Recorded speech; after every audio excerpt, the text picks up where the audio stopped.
In over 5 centuries of Danish royal history, certain symbols have remained untouchable, sacred, and absolutely permanent, until now. King Frederik just made a move so unprecedented, so loaded with meaning, that royal historians are calling it one of the boldest statements a Danish monarch has ever made. Hit that subscribe button and turn on notifications for Danish News Daily, because what just happened is absolutely extraordinary. King Frederik has updated Denmark's official coat of arms, and the timing is anything but coincidental. After 500 years of relative stability and royal heraldry, suddenly there's a change, and it features one very specific, very deliberate symbol: the polar bear, Greenland's ultimate representation. This isn't some minor administrative update or aesthetic refresh. This is a monarch using the most sacred symbols of sovereignty to send an unmistakable message to the world, and specifically to Donald Trump. Greenland is ours, it has always been ours, and it will remain ours. For those who don't follow royal symbolism, let me explain why this is such a massive deal. Coats of arms aren't just pretty pictures, they're legal documents, historical records, and statements of sovereignty all rolled into one. They represent territorial claims, royal authority, and national identity. When you change a coat of arms, you're making a statement that echoes through history. And Frederik just made that statement with perfect timing, as Trump demands Denmark hand over Greenland. The polar bear has been part of Greenland's symbolism for centuries, but elevating its prominence in Denmark's primary royal insignia right now is a calculated political move disguised as heraldic tradition. The palace can claim this was planned long ago, that it's merely honoring historical connections, but nobody's buying that convenient explanation. The timing is too perfect, the symbolism too obvious. Frederik is using 500-year-old traditions as modern political weapons, and it's absolutely brilliant. What makes this even more powerful is that Trump cannot credibly attack it. How do you criticize a king for updating his family crest?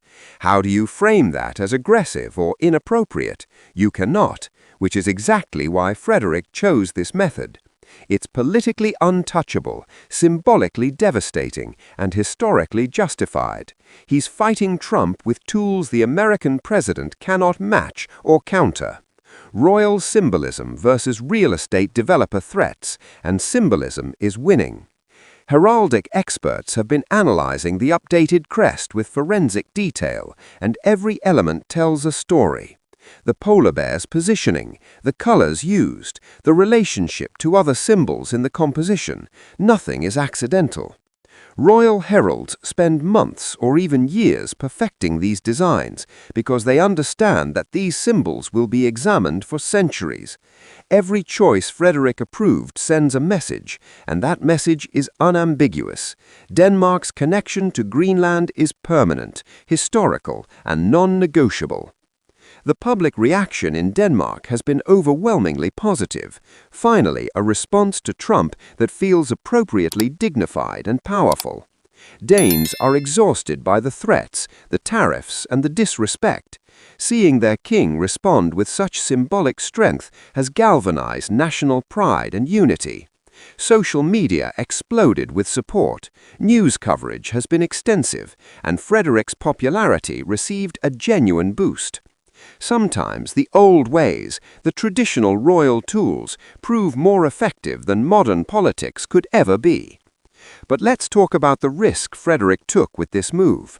By so explicitly tying Denmark's royal identity to Greenland right now, he's making it even harder to ever compromise.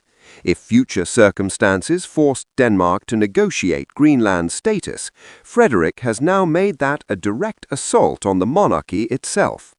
He's betting everything on Denmark's ability to resist American pressure indefinitely. That's either incredibly brave or potentially reckless, depending on how this crisis ultimately resolves. Time will tell which it was. Queen Mary's role in this decision cannot be overlooked either. As someone who understands symbolism and public messaging brilliantly, she likely encouraged or supported this heraldic update. It complements her own fashion-based resistance perfectly. While she wears gold dresses, Frederik updates ancient crests. Together, they're waging a coordinated symbolic campaign that's proving remarkably effective in maintaining Danish morale and international sympathy. It's a masterclass in modern monarchy, adapting traditional tools for contemporary crises. International heraldic societies have taken notice too. This is the kind of historic royal action that gets studied and referenced for generations. When future historians write about the Trump-Greenland crisis, Frederik's crest modification will feature prominently as a defining moment. He's literally writing himself into the history books with this decision, and he knows it. The weight of that historical significance is immense.